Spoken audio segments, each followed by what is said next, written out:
Well, Communist Kamala Harris unveiled her economic policy agenda, and she's focusing on eliminating medical debt for millions of Americans, banning grocery and food price gouging, capping prescription drug costs, providing a $25,000 subsidy for first-time homebuyers, offering a $6,000 child tax credit per child for the first year of life. She wants to defend basic principles such as your salary being enough to provide for you and your family with a good quality of life, such as no child having to grow up in poverty, such as after years of hard work, you should be able to retire with dignity. She said, now is the time to chart a new way forward, to build an America where everyone's work is rewarded and talents are valued, where we work with labor and business to strengthen the American economy. I mean, the audacity. I had the incredibly good fortune of being at the White House this past week, and I was also lucky enough to attend the joint appearance in Maryland with President Biden and Vice President Harris. And do you know what they were talking about? They were talking about the American people getting their insulin capped at $35 a month. They were talking about capping medical expenses at $2,000 a year. They were talking about taking that medical debt out of your credit score. They were talking about the tangible things they've done and the tangible things the Harris-Walz administration will do in the future. What are Donald Trump and JD Vance even running on? It's nothing but fear, stoking divisions, stoking racism, stoking sexism, this idea that America is failing. How is that a winning message? And that's even if you can get Trump to talk about anything that doesn't have to do with sharks and electrocutions and crowd size and just how fucking weird he is. Look, this election is a battle of democracy versus autocracy. It's a battle between good and evil. It's a battle between being pulled into the past or propelled into the future. It's about who we are as Americans and who we want to be. Donald Trump is promising nothing but misery, nothing but chaos, nothing but more chaos, more anger, more vitriol, more fighting. Kamala Harris and Tim Walz are promising a future that makes life easier for all of us. They're bringing joy and optimism and hope back to the American people. And it feels pretty fucking amazing. My guest this week is Noel Casler for his second time on my podcast. Noel's a wonderful human being and he makes me laugh so hard. In fact, he made me laugh so hard one time I almost got kicked out of the White House because of it. He's an incredible human being. He knows where a lot of the bones are buried in Trump world, and he's just really funny. You have to follow him on all the socials, and you have to subscribe to his Substack called Noel's Notes. Another really fun conversation I so hope you enjoy. And next week, I will be at the DNC in Chicago, so I'm really, really hoping to get some great content from there, so stay tuned for that. Okay, bye. Welcome back for the second time, I think, right, Noel? For the second time to the Are You Effing Kidding Me podcast, my friend Noel Casler. Hi, Noel, how are you? Hey, Joe, how are you? Good to see you again. Last time I saw you, you were on stage in New York City. How about that, huh? I mean, if you'd asked me even 5 years ago, if I was going to be on stage in New York City with you and Stephanie Miller and John Fugelsang and Malcolm Nance and who am I forgetting? My God, that was crazy. Yeah, no, that was a good night. And I'm the same way. You know, I worked in that theater a lot as a road manager. Last time I was there was with Graham Nash and Steve Earle and Jackson Brown and a bunch of people. And I've done all kinds of benefits and things there through the years, CBS Upfront. So to be like the talent on stage was particularly thrilling. When Steph asked me, I was like, Town Hall, I'm there, dude. So it was pretty nice, you know? Yeah, it's a trip because a few years ago, during like COVID still, we had to wear masks and stuff. Preet Bharara had a not virtual, he had a live podcast there with Alexander Vindman and Gary Kasparov and Ben Stiller. And I got to go. I was sitting next to George Hahn, who's amazing, by the way. And I was sitting there, and it was like a panel. And I was sitting there in the audience thinking, man, I would love to be a part of some like on stage live panel someday where we just talk about politics. And I was like, that's so cool. So when the cab driver pulled up to Town Hall and I was going to be on that stage on a panel talking about politics, it was like what Yeah. is happening, universe? What are you doing? But that was really, really cool. And you had that, I think you had the comment of the night. Yeah, it was just something you said, just sort of summed everything up. I don't even remember specifically what you said. I remember just thinking, holy shit, that was perfect. That's exactly what we needed to hear, and that's what we needed to say. Thank you. Yeah, I was just talking about, I had the honor of working on both of President Obama's inaugurations. And for your listeners, most of my career was behind the scenes. I worked in live television and the music industry for many years. So I did a big concert. I worked on a big concert for President Obama when he was president-elect, the Sunday before he was inaugurated. And we had Bruce Springsteen and U2 and Garth Brooks, like you name it, Stevie Wonder, like all these guys playing on the mall. And I happened to be standing next to David Axelrod, like on the steps of the Lincoln Memorial. And I'm like watching, U2 playing, and President-elect Obama's there with his beautiful family. And Sharon Stone is next to me, and I'm like crying, and I look at her and I'm crying in front of Basic Instinct. You know what I mean? And she's crying, so we're laughing. And I turn, and David Axelrod is there, who I know people are down on these days, but he was a full-on good guy then, and he's Mm-hmm. still a good guy. But he was heavily involved in that campaign, obviously. So I just said, "Hey, David, I'd like to thank you for your role in all this," And I reached out my hand, and he put his arm around me, and he goes, "Turn around." And he turns me around, right? Because I was faced on the band and the stage. He turns me around, and I look back, and there's 2 million people going all the way back to the Capitol, like as far as the eye could see, in 10-degree weather, smiling, laughing, crying, every color of face, every orientation, every age, everybody, what America really looks like, coming together to be a part of history. And the vibe was intense. And he looks at the crowd, he looks at me, he goes, "I didn't do it, they did it." And he pointed at the crowd, and I got chills. You know what I mean? And Mm-hmm. that's what we're faced with again. We can have another one of those moments. In 90 days, we can elect President Harris and Vice President Walz. And in January, we can have that same party again, only this time even better, because now we're getting a woman, which is Yeah. really what we need in this country. So, get on board, everybody. Let's show up and do it. Yeah, and not only are we getting a woman, what makes it even sweeter still is that we will be beating, once again, someone you know intimately. I don't mean it like intimately, but someone you know rather well, because like you said, you worked in television and you have all the tea on Donald Trump. So it would be even sweeter because it would be a woman, it would be a black woman, it would be an Indian woman, it would be a former prosecutor, and she would be beating Donald Trump. So let me ask you this real quick. So all of that, yes. But so if you're looking at Donald Trump right now and you know Donald Trump, how's he doing? How's he holding up? Because it seems to my eye like as nuts as he's always been, he's even somehow more nuts now. 100%. He's on Yeah, the ropes. He's scared. He's yeah. scared because, like you just said, he fears women. He fears, anybody, any person of color or minorities, because he's always been mediocre and he knows it. His family's mediocre. I met his kids. They're dumb people. They're not smart. They handed off generational wealth. They work with the mob. They were protected in New York City because he built at a very corrupt time in New York City. You slip a few bucks to a mayor and a buildings commissioner, and you get to do whatever you want. So he's trying to protect sort of like a white mediocre, we're the ruling class. And he's using Americans, like the people that support him, he's using their ignorance against them. And that, Mm-hmm. that act is running thin, and he knows it because the excitement around Vice President Harris and Walz is genuine. So he's scared. That's why he's obsessing on crowd sizes and all this. And he's never been healthy. He's addicted to Adderall, as anybody who has ever listened to me knows. That's not a joke. It's true.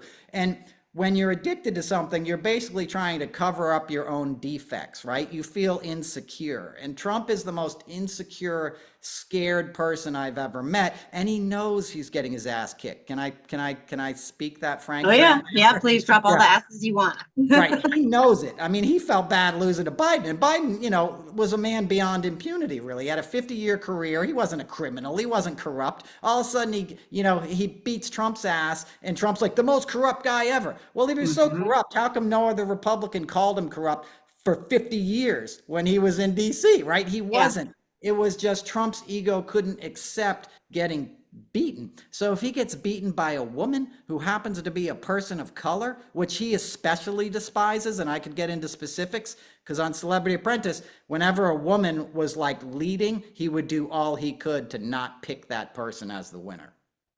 And he uses the N word, all that kind of stuff. Like he's a real racist. I mean, he's like an old school, uses the N word out loud racist, you know? Yeah. So it'll just deflate him in a way we've never seen before. I'd be surprised if he makes it to November, to be honest. That's another question too, but like, because he does see, I mean, that press conference, I don't want to call it a press conference, that fat shittery that he had the other day, where he looked, honestly, I described him as looking like a dirty, cracked out, like stay out who was doing the walk of shame after an all night sex party, like with like the bearded lady from a circus and like the world's largest rat. Like he looked like fucking shit. He didn't even bother to like actually put the full like base coat on. Yeah. So he does seem to be untethering even more so. And it's also, my observations are also that nothing that his entire camp is doing is sticking. Like they've tried everything. They tried to slut shame her. He tried the she's not even black thing, the black job thing, like everything they're trying. It's just not sticking. Weird, however, is sticking like motherfucking glue to them. He's like, I'm not weird. I'm not weird. JD's weird. He even said that JD's weird. I'm not weird. But like all of his usual tricks, they've spun around and they're using against him. It's like they're flooding the zone. They're out there killing it at their rallies and making fun of him at the same time. And he's like, he doesn't know what to do. Yeah, exactly. He doesn't know what to do. He doesn't, to use a football analogy, he has no answer in his playbook, right? He has no defense against our offense now because it's like judo. It's using his own weaknesses against him. And he's flummoxed. He doesn't know what to do. And he's not a guy who ever had it together. People speak about his deterioration, which is obvious, but I'm telling you, 15 years ago, he would barely show up for Celebrity Apprentice tapings. He'd show up at 4 o'clock, and some days they wouldn't, you know, I did the finale, so I saw him on his best behavior, but like my friends who were on the crew, you know, when they're just during the week doing a, you know, filming in Times Square to see who had the best pop-up shop, Little John or Meatloaf or something, you know, and he's supposed to show up for 5 minutes and point at something and pretend to be a business leader. He wouldn't even show up for that shit half the time because he's so hungover and deteriorated because he doesn't take care of himself. He really is an addict. That's why he didn't show up in the Oval Office till noon. He'd sit upstairs in the, you know, in the residence snorting Adderall and watching Fox and Friends and putting fucking orange putty on his face. You know? Like, so he's not a functional guy a long time ago. And now he's a, you know, almost 80-year-old man who's living in an ecosphere. He's living in Mar-a-Lago, like bloviating to the idiots that buy, you know, memberships to get his attention. So he's got no answers. One more thing and I'll shut up. He has no real political ground game, as we know, right? Yeah, and he has no real good advisors. If anybody around him was worth their salt in politics, he would have picked Nikki Haley as his vice president. Anybody with a brain would have said, because she would have nullified to some extent VP Harris's womanhood, her minorityhood. She actually could deliver him voters that he needs, conservatives that aren't committed to him but are not exactly going to vote Democratic. It was a no-brainer, and he didn't even consider it because he's an idiot. And he let his cokehead son talk him into JD Vance, you know, like the dumbest choice anyone's ever made. And JD Vance, honest to God, he's the gift that keeps on giving for our side. Like every time I think I've seen the worst of JD Vance, it's like the couch fucker thing was hysterical, even if it wasn't true, which it's not, but it's hysterical. But his positions on shit are horrible. He's so extreme. Like, hey, you're an abused woman, stay in your abused marriage. Like he's just, and then yesterday he tries to go out on the talk shows and then makes fun of Walz and his wife, like accusing them of not even loving each other. And it's like, you're running with Trump. He yesterday he called Democrats bullies, schoolyard bullies. Like, dude, you're running with the guy who mocked a disabled reporter. Like, are you kidding? He made fun of Paul Pelosi getting hit in the head with a hammer, and you're calling our side bullies. He's just so dislikable. He's so like icky, and Trump picked him because I guess Don Jr. liked him, but also I think he just needed a sycophant. He needed to like own this, like he owned Pence, but even worse. Like he needs someone to just sit down there and suck the taint all day long, and like that's what JD does. He's so bad.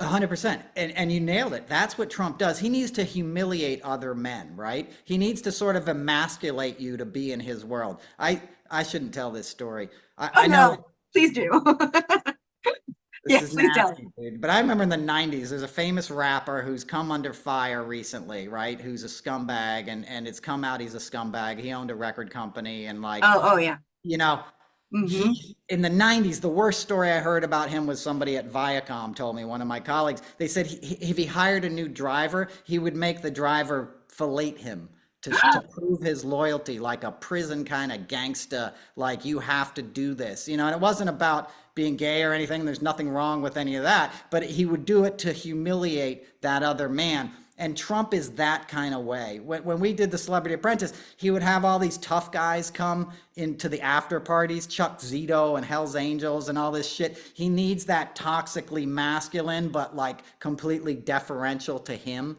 vibe around him. And like, you know, I called him in my Substack last week on Noel's Notes, there's your plug, the Eddie Haskell of like Christo-fascist politics, like JD Vance. He'll say anything to anybody.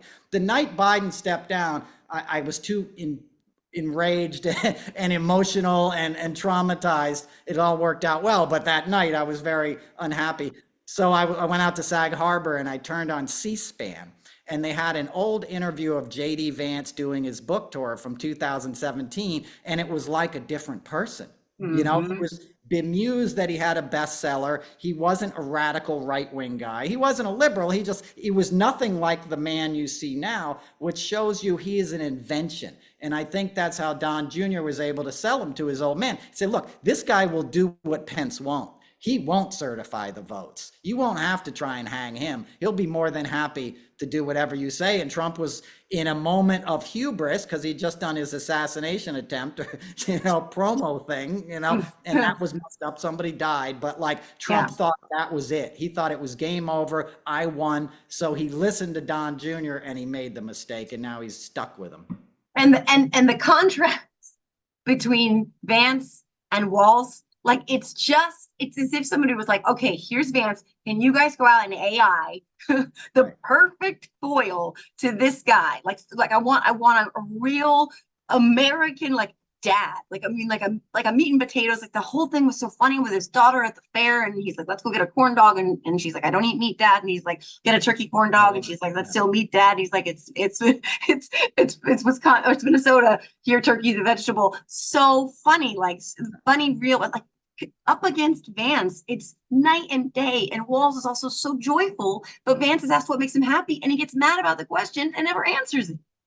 Yep. And you nailed it. That clip warmed my heart because you love the guy. You're like, that's a dad. And he's not mad at his daughter for being a vegan. He's like, cool, you're a vegetarian. I'm not. That's cool. And the way he was like, thanks for talking me into going on that ride. I changed my mind. That was fun. Thanks for doing that. He was like, I wish he would adopt me. Like I didn't have a strong father in my life. That guy's what a real man looks like. You know, and it's an important point to make. That guy's a Midwestern guy. He knows what hard work looks like. He's got a dad bod. You know what I mean? He's got like tan skin and gray hair. Yeah. Performative masculinity is the worst thing about the Trumpism. You know, JD Vance is soft. He's a Silicon Valley tech bro. He's not. If you get out into the country and you meet these guys that are really hardcore dudes and farmers, they're not in the gym all day. Do you know what I mean? They're not getting manicures and beards that are all manicured and the fascist like haircut thing all groomed. They look like that guy. They look like he goes to Supercuts every 4 months when it's time to get a haircut, and his wife sends him to the grocery store on Saturday morning. Right? He doesn't got time to do sit-ups. He's got a state to run, and he's looking out for everybody. And that's what a good parent does, right? Yeah. He's the kind of guy, if your kid was like, I'm sleeping at Tim Waltz's house tonight, you'd be like, we'll be good. Don't worry, honey. You know what I mean? Anything happens, that guy's got it. He could be a surrogate father to us all. And that's what we're looking for in leadership, right? You're looking for somebody to parent the country. Yeah.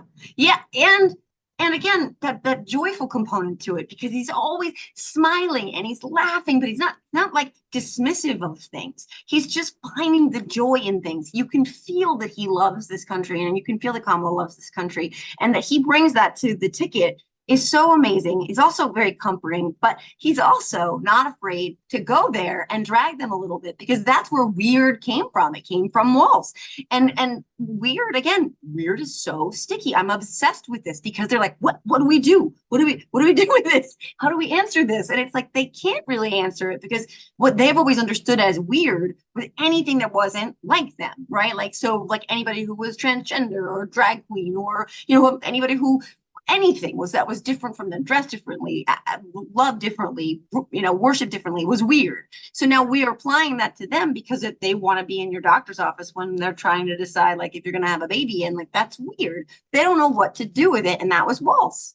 Yeah, absolutely. And good for him because he's plain spoken. He's talking to you like how somebody would talk to you in a bar. And Yeah. that's what I would always tell people about Trump. I'm like, look, if this guy came and sat next to you at a food court in a mall and you're eating with your family, if you're in the Short Hills Mall and a guy sits down to you with hair that looks like that, with orange paint on his face and a girdle, speaking like he does, you'd be like, kids, we're going to move. Pick up your gyro and let's go to the other side of the room because this motherfucker is weird. And Trump is weirder than that. We don't have time in this hour to tell you how weird that dude is. That guy is really weird.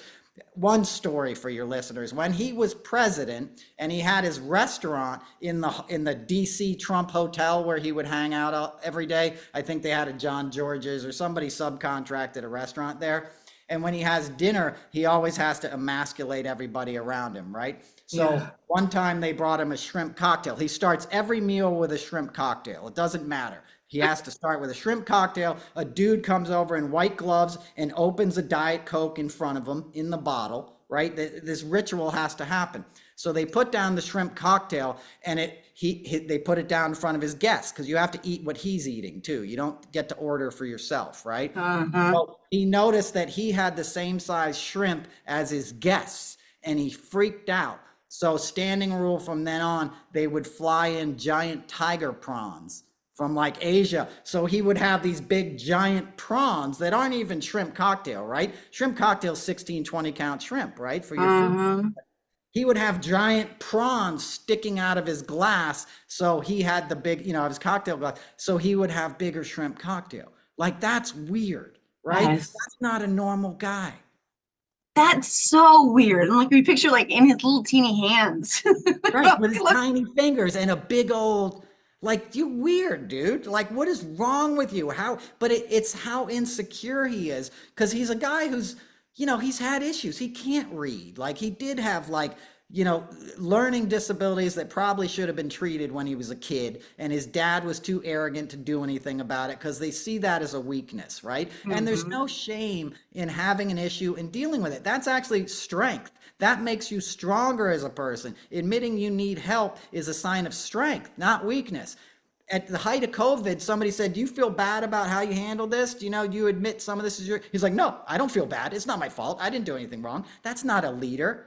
That's an idiot. That's an unevolved human being. Anybody else in that position would be like, yeah, I feel bad. Americans are getting like stacked up in freezer trucks in our biggest city. Like we're shut down. Of course I feel bad. I wish I'd seen this coming. Trump knew it was coming and lied about it. We know that from the Bob Woodward takes. He let it happen because all he could think about is himself. And somebody who thinks about themselves all the time is not a human being, or not a healthy human being rather, but it's the last thing you want in a leader.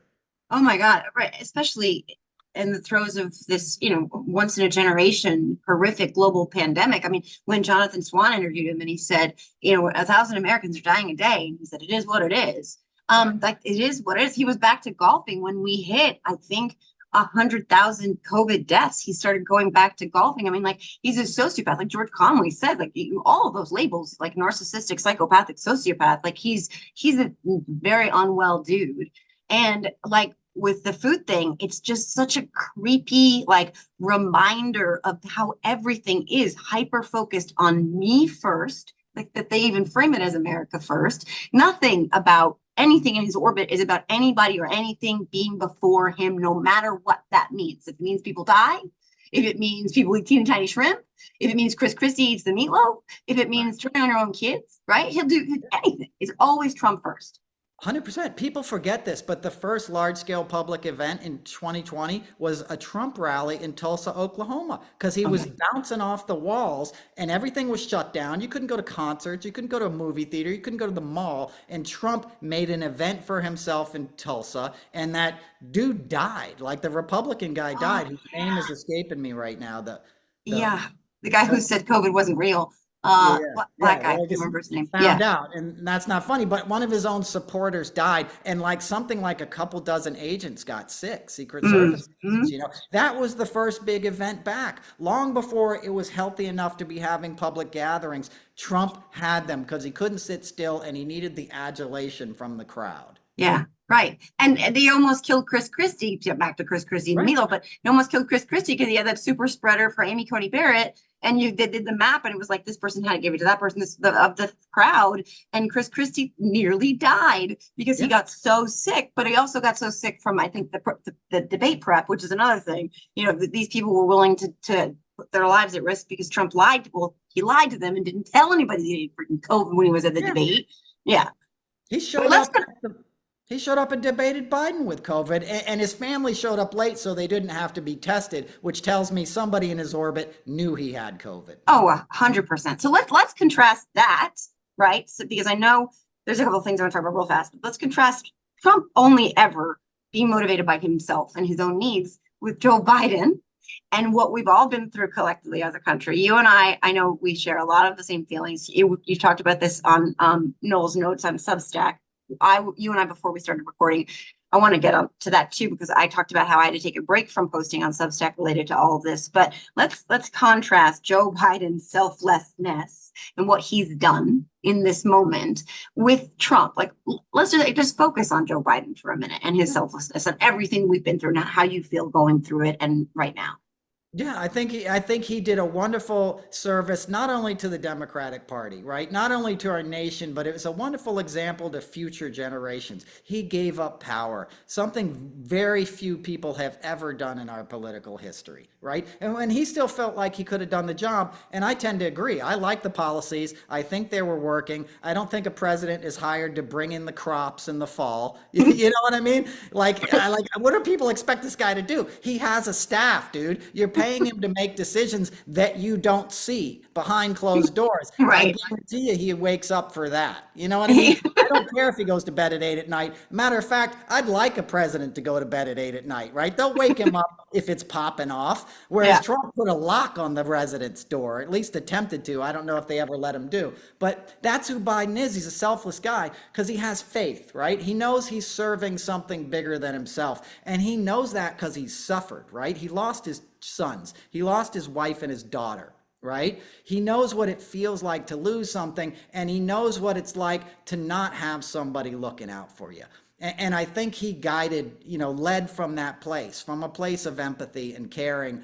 And that's beyond the comprehension of somebody like Trump, but it's a lasting legacy. And this will be the last thing I'll say. I think history will be a lot kinder to President Biden than many in the media and the punditry were, in the final weeks of leading up to his decision, which ultimately worked out well. And we're going to accept it and move on joyfully, which we are. But he's a great leader who will only get greater. And I'm probably a little older than you, but I remember President Carter. I was a kid. I was 9 years old when he left and Reagan took over. And people assassinated Carter's character for decades. He was an ineffectual president. He was a whip. Peanut farmer. Yeah. Right. You look at him now, the guy's a saint, right? Yeah. The guy spent the rest of his days, he's still alive, building house. I met Carter a bunch. He was friends I used to work for Crosby, Stills and Nash, and he was friends with him. So he'd come to shows and we'd do events with him, civil rights events and stuff. And he'd be like, hey man, how you doing? Can I tell you a Carter story? You listeners? I did the Goodwill games with him in the 90s, and I was assigned to President Carter. This is probably 1997 or something, 98, in New York City, downtown. By the Wall Street, way down by 9/11, before it was called 9/11. South, you know what I'm talking about, Battery Park. So we're doing this event, and they're like, you're assigned to President Carter, and I'm like, this is amazing. And I go down there, and I'm waiting for him, and he gets out of the SUV or whatever, and I'm supposed to bring him to stage because they're sort of late to get started. And you had George Pataki and Ted Turner and Giuliani, all these guys waiting on him. and Carter's walking with me and there's other dignitaries around, and he sees a little girl, a little girl who was part of the event, like kind of inner city, African American, beautiful little school child, school kid, right? Like probably like second grade. And she came up to him and she was like, Mr. Carter, my name is whatever. I'd like to meet you. I wrote a book report on you. And he stopped and kneeled down and talked to this girl like she was the only person in the world, and focused in on her and said, what's your favorite subject? And she'd be like, math. And he's like, what do you like about math? What do you like about numbers? Do you like science too? Do you play any sports? Do you like music?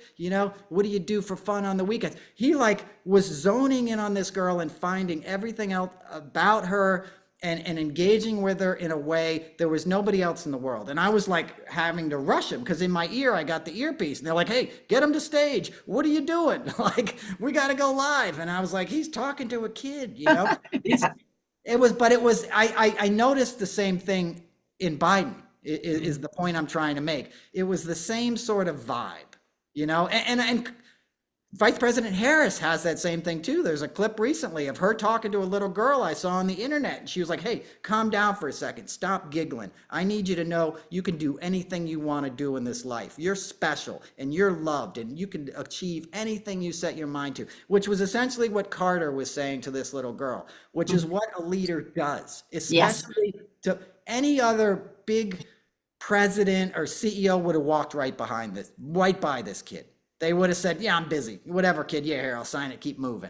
Not these guys. They stop and talk to them, It's the humanity and it's that compassion and empathy and human connection that is so missing in this country right now. And I think it's a lot of a big factor in how we got to where we are right now, because it was intentionally stripped away and all the opposite things were stoked. But Jimmy Carter, it is very interesting to me that he has become revered the way he has, because it's deserving, but also he said the other day, at least his grandson said, he said that he is holding on and not, he's not in hospice. He's been in hospice for a while, but he's holding on because he hopes to be able to cast his vote for Kamala.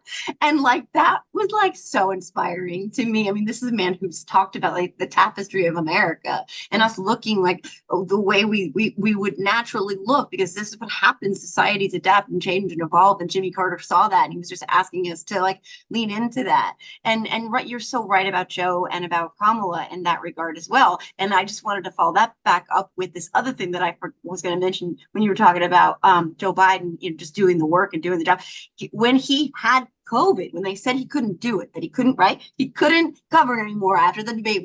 For some reason, all of a sudden, all the things that he'd been doing, he wasn't able to do. And they said he couldn't govern. He was too senile to govern. And while at COVID, he negotiates with countries all over the world this massive hostage swap, and he gets these hostages back that Donald Trump is like telling the world, well, Putin told me he would help me out with this. He does that, and then they said he can't ride a bike anymore. 2 years ago he could ride a bike, Joe. These things are so sad, but they happen, and dementia comes on fast. He can't even ride a bike. What does he do yesterday?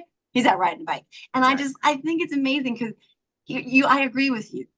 I do believe he would have won. I do believe he's been a consequential president. I do believe that the policies have been sound and the country's moving in the right direction. He knew that too, but he was put into this impossible position where somebody had to say uncle for the country. Right. And if you're going to have one person in the whole wide world in this scenario where somebody has to do that, the guy you want is Joe Biden, because that's exactly what he did. Yeah. He's probably the only man who would have done that, And because he knew, well, we're not going to get past this now. I tried to get past it. I did my press conference on the NATO summit, which was brilliant. Yeah. He knew it would be a distraction, and he knew that would hurt the people that he was representing, that he was trying to help. So, he was man enough and wise enough to step aside. But I agree with you, and that multi-nation hostage swap, that's what you're paying the guy for. That's what he served decades on the Senate Foreign Relations Committee. This guy knows these people. He goes back in Israel to Golda Meir. You know what I mean? He's the guy, what you want in a president, he had. You're right. And experience like that, you don't necessarily want to throw away, but we live in a hyper verbal age, right? Media has changed, and he realized that, he's not a slick talker. The big checkbook writer Democratic guys were like, no, I need somebody who can could kick ass verbally, and we got it now, right? And that's okay, because they're going to do that, and they're going to beat Donald Trump. But God bless Joe Biden. Right, exactly. And here's the last thing that I want to talk about, because we had touched on the Substack, and you have Noel's notes on Substack. Substack's important to you. It's incredibly important to me, because you're very creative, and that's an incredible expression and outlet for you. And I think something that people don't really understand, or maybe they do, I think a lot of people actually are here, but they didn't know how to say it, was that it felt like we were supposed to go like from Joe, who we love and didn't think should leave, to Kamala, who we love, but wasn't, maybe this wasn't supposed to go down this way, in the blink of an eye, like lickety split, like, oh, it's a binary choice. Okay, we're just going to change direction. And that was really not applicable. That was really not accurate. I mean, as a human being, you have to have a little bit of time to sort of examine when things are heavy and cataclysmic like that. That was a huge, huge shift.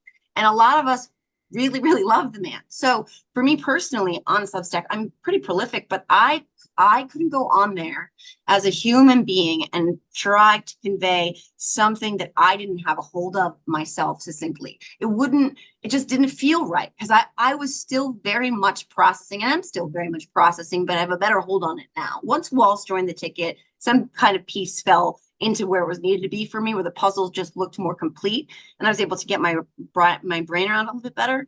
But I couldn't create. I couldn't express myself, because everything felt so up in the air, and it would have been false, or I don't know, wouldn't have been genuine of me. So I took a little break, a 2-week break, and when I went back, the people over there were awesome. But like, it's an important, you said, off camera, like, that's an important thing to talk about, because it's okay to take a minute. Yeah, it's self-care. And it's also like, you don't want to be disingenuous, right? We live in a climate, if you're a creator, or, the algorithm constantly wants new material, right? Keep posting, you're expanding your reach, all this stuff. And that's why you'll find a lot of unoriginality, or people just retweeting other content because they're just trying to create content constantly. You want something genuine that comes from you. That's what people respond to, right? Your real feelings and your empathy. And like you, I was hurt, man. I was driving out to Sag Harbor. I heard about it, on the LIE. And I was just like, I'm done. Like, I am done. I gotta heal. Like, because anything I say right now, it won't be genuine, and it'll be angrier than my usual self. And being angry is part of my shtick, not shtick, but, part of, I'm a comedian. I can speak frankly, but I was hurt, and I wanted to process those emotions until I had something. I always call my stuff, I want it to be a nutritious meal. Do you know what I mean? I want to give you something that I believe. Like, if you come to my house, I'm going to cook you something good. Right? Like, something that I believe in. And I learned that from Oprah. I'll tell you how I learned it in a second. But okay. I carried that with me. So I was hurt, and I sat out on the beach for 2 weeks, and I just looked at the waves, and, and I just reoriented myself. And then, like, same thing happened to you. It started to fall into place. We didn't know it was Tim Walz yet, but I could see that the excitement was genuine. I could see that we were going to skip over the doomsday scenario that many people were calling for, which was the contested convention, which would have been a nightmare. There was people writing op-eds saying, it'll be fun. It'll be like a rose ceremony on The Bachelor. No, it won't. And we'd be dead right now if we had just squandered the last 3 weeks or month. We'd be in trouble. Right. Instead, they're in trouble and we're in the lead. But you need to take that time. And I think it's an important message, because, you have to put on blinders to take care of yourself. And this is as an artist. I'm not a pundit by nature, right? I'm an artist. I'm a musician, and I took care of artists. And I've seen people get burnt out, right? Because you'll have managers, and you'll have people that are like, just do another show, do another tour. You're hot right now. You got to capitalize on it. And I've seen the people that are smart enough to step back and say, no, man, I'm not ready. I need to like catch my breath and get my bearings. Those kind of people have long careers and longevity. The other people burn out, So this was a very tumultuous time politically, and you need to stop and recharge. And I feel recharged and ready to go. And now I'm on board. I wasn't opposed. Vice President Harris was my choice in the primary in 2020 before Biden got the nom. So I'm down with her. I wasn't mad that she was now in the lead. I was just, it was a lot emotionally, and I needed to work through it. And I'll shut up, but I'll tell you that Oprah story. I was working with her. I worked with her a few times, like in the early 90s. In 96, I was her escort on the daytime Emmys. and they offered me a full-time job, and I'd just gotten out of drama school like 2 months later. And I was her escort on a show, and they were like, hey, you want to be our advance guy? And like, you'd live in Chicago, but you'd fly ahead of her. And anytime she had an event, you'd do what you do. And I was like, nah, dude, I just got out of drama school. I'm about to be famous myself in a couple months. Like, hard times, right? It didn't work out that way. And I ended up with a career behind the scenes, and I'd probably have a yacht right now if I'd taken that job, right? But I didn't, right? So I get another chance to work for her in 2010. It was the 10th anniversary of O Magazine, right? And she did a big one-woman show at Radio City Music Hall, talking about her career and everything. And I was her escort again. And while she was rehearsing on stage, I got a little call in my headset, like, bring her to the Roxy Suite, which is a private suite in Radio City where you can have parties. She's going to now have an after party, which hadn't previously been scheduled, right? And I've assembled caterers for her to sign off on in that room. So I'm like, okay. So I bring her to the Roxy Suite, and they had all these people lined up that were going to provide, provisions to her guests, right? They had a drink person and a food person and all this. And you can imagine, like, you get the call at the last minute to work for Oprah. That's a big deal, right? Yeah. So she'd walk up to the people, and she'd be like, hey, what do you got? And they'd be like, well, I can fly in, lamb that will catch off the, cliffs of Greece, or, we'll get live lobsters flown in from Maine. It's Oprah. So it was all the fanciest stuff in the world. And she'd go, hey, do me a favor. What do you make for your family when they come over on Sunday? And they'd be like, oh, I make a paella with just some shellfish and some shrimp. She'd be like, make that. And then she'd go to the drink guy, and she'd be like, what kind of, the guy would be like, I could make whiskey Manhattans with 50-year-old scotch and all this kind of stuff, right? And she'd be like, what do you make for your friends when they come over and you're watching a ball game? And they'd be like, I make sangria. And she'd be like, make that. And she went down the line, and I figured out what she was doing. She was tapping into their authenticity, to their love. And imagine if you get that gig, you're not only serving and working with Oprah, she's asking you to make what you make for your own people, for the own people you love. You're not going to mess that up, right? You're going to hit that out of the park. Whereas you're trying to do the big fancy thing, you'll mess it up, and you'll get stressed, and you'll be like, this is $300 a pound, ounce caviar or whatever. You're going to screw that up because it's going to be too much pressure. But if you do what you're already good at, it's going to come from a place of genuineness, of authenticity. Yeah. And you want your content to come from that same place, right? You want your words to come from your heart and your soul, because that's what people will respond to. It's easy to put up big numbers, right? It's easy to manipulate the algorithm if you just want to flood the zone with stuff. It's hard to connect with people in a genuine way, but that's what lasts. That's what serves people. And that's what you need to learn. And I learned that from Oprah. So I love Oprah Winfrey. You never hear me say a bad word about Oprah Winfrey. I'm never gonna ever question Oprah in any way, shape, or form. But I'm telling you, I'm gonna steal this whole thing because I love this so much, because it makes so much sense to me, because I've been through a lot. Like the last 5 to 10 years have been really a lot, and I lost myself for a while. Oh no, don't cry, Joe. Don't cry. But I tell my kids all the time, like, if you listen, no, I'm gonna cry. But like, listen to yours. The answers are there, like, who you are, and like, if you listen to that and you let that guide you, like Oprah was so smart in doing that, because when you tap into that and you know what it is, and you let that be your guide, it's never going to steer you wrong. It's like a little roadmap, like, towards success, because it's inherently who you are, and you don't betray that. Always be who you are. Let that guide you. You're always going to go in the right direction. You might fall sometimes, obviously, but then you still did it because it was what you thought was right. And like, I think that's the secret, right? Like, the big secret to life is knowing who you are, knowing what your strengths are, knowing your worth, et cetera, but trusting it and like letting it guide you. Like, she let them, say that the paella was the thing because that's what they knew they could make, and that's what they make for their friends. And I think that's brilliant, and I'm totally stealing it, but it really resonates with me. And I know that your Substack is an extension of who you are as a genuine person, because you said you're creative, you're an artist, like that's how you put that out into the world. And you also do that with music, obviously. It's not just that, but and comedy. But all of that is connected to like who you are inside. And that's why it also works and is so successful and resonates with so many people. Well, thank you. I mean, and that's what it's about. The answers are inside you. You just got to tap into it. The blessings that are meant for you will be there for you. right? The universe has something probably better in mind for you than you have in mind for yourself, right? And like me, I get, I'm in the entertainment business. I'd be like, why'd that guy get that gig and I didn't? And all there's easy ways to get in your head and be insecure and jealous of others. But if you follow your own path, you won't go wrong, because you're gonna do what you're meant to do, and you're gonna tap into sort of a higher power, so to speak, and that's what it's all about. And then you're cooking with fire. Then nobody Right. can stop you, because you don't need the results. Like, Right. it's when you let go of the results. And that's another lesson I got from Oprah. The one woman show I mentioned, she gave this story, right? And George C. Wolfe was directing it. He's a great theater director from the Public Theater. And she told this story. She was up for the Quincy Jones had seen her on the local TV in Chicago, right? And called up Spielberg and said, I saw the person that you need to like hire to be in The Color Purple, right? So she auditioned for Spielberg or whatever, and then she didn't hear anything for a while. And she was like, it's probably because of my weight, my weight, I didn't get it, So she checked herself into, and this is her language, like a fat farm, like a weight loss camp or something like that, right? And she's out there running on the track, and she's feeling bad for herself. And she's like, because she'd heard like somebody else big was up for the role, like a known actress. And Oprah was a regional talent at this point, a supreme talent, but not a national figure, right? So she heard like somebody else audition for the same role, and she's like, I didn't get it.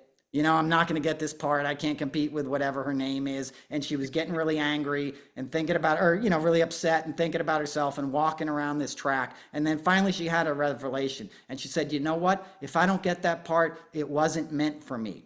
And whoever gets it, I hope they're the best Harpo ever. It was the name of the character. I hope they hit it out of the park. And she meant it. She meant it in her heart. She said, if that blessing isn't meant for me, then give it to that other person, Lord. Let her be the best version, because I believe in this story and it needs to be told. And right when she thought that, somebody from the camp or whatever came out and said, Miss Winfrey, there's a phone call for you. And she ran inside the office and picked up the phone, and she said, hello, this is Oprah. And he said, Oprah, this is Steven Spielberg. I heard you at a weight loss camp. I need you to do me a favor. Don't lose another pound, because you're playing Harpo in The Color Purple. Oh. The moment she let it go was the moment that changed the trajectory of her life. And when she told me that story, it was in rehearsal. So it was me and like 10 people in Radio City, which holds 5,000 people. And I got the chills, because I go, yeah, that's how the universe works. Give it up and let go, and you'll tap into something so much higher than you could imagine, But Amen. Amen. And that's also, just wrap it all up, but that's why Kamala and Brat, and that whole Brat thing worked, why it was so viral for kids and Gen Z, and I should call them kids, but that and Tim Walz being so genuinely like adorable, America's dad, but like that, you can tell, you can feel that's she's funny, she's goofy, she's got a great laugh, she enjoys life, he's America's dad, and they're both very true to themselves. You can feel that. And I think that is a key to why they're so exciting and people just are flocking to them right now. Also, obviously, all the change, but they're just truly genuine people. I love that. Yeah. And it comes from that same thing we're just talking about, right? Because Biden was like, okay, if it can't be me, which I can clearly see now, then let me get out of the way and let it go to who it can be. Because nobody knew this was going to happen. And Biden was like, okay, do you think she can win? And they're like, maybe, it's probably better shot than you got. So he's like, okay, then let me get out of the way. And as soon as he got out of the way, something none of us could have seen took place instantly, a phenomena. That night, millions of people got involved. There was Zoom calls, Black women for Kamala Harris, white dudes, deadheads, pet lovers, like whatever, or acrobats. Like January 6th riders. Right. Yeah. She raised $300 million in a week, and nobody could have seen that coming. You can't stretch, because it's real. It's the same sort of thing.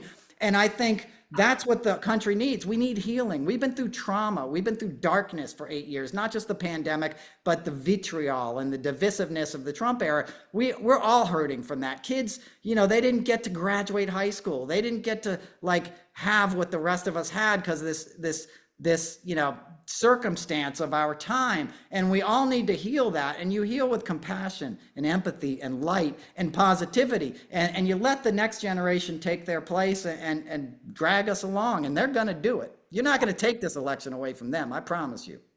Nope, we are not going back. And this is an amazing conversation, because the things that we just sort of touched on, and the connection between like those sort of like higher minds, spiritual, therapeutic, cathartic stuff. I haven't put that piece to this yet. So that we just did that and just talking was so powerful and compelling to me, because it makes so much sense and it all fits together. And it's the perfect storm that has led us to this very historic moment in time that it felt like whiplash, but when you really look at it, it really does make sense. So that was an amazing byproduct of talking to you, which I knew was going to be great to begin with, but it's that sort of deeper level of conversation and connection that I think is so special about you, and I'm so grateful for it. Well, thank you. Thank you for having me. And it's thanks for all you do. Keep doing what you do, stay positive, and we still got to roll up our sleeves. The work ain't done yet. That's the other thing I would caution, as you well know. We got less than 90 days, one day at a time, each one teach one, to borrow a phrase, right? You find somebody who's on the fence, let them know, let them know that progress is much better than divisiveness and all that crap on the other side. And we got this, and we're all going to celebrate in January. I promise you that. I want to cry like I cried in 2008 and not like I cried in 2016. That's what I want, right? You and me both, sister. All right, we're going to have a big party. So Noel, everybody knows pretty much where to find you on socials, but they have to go check out your Substack, which is Noel's Notes on Substack.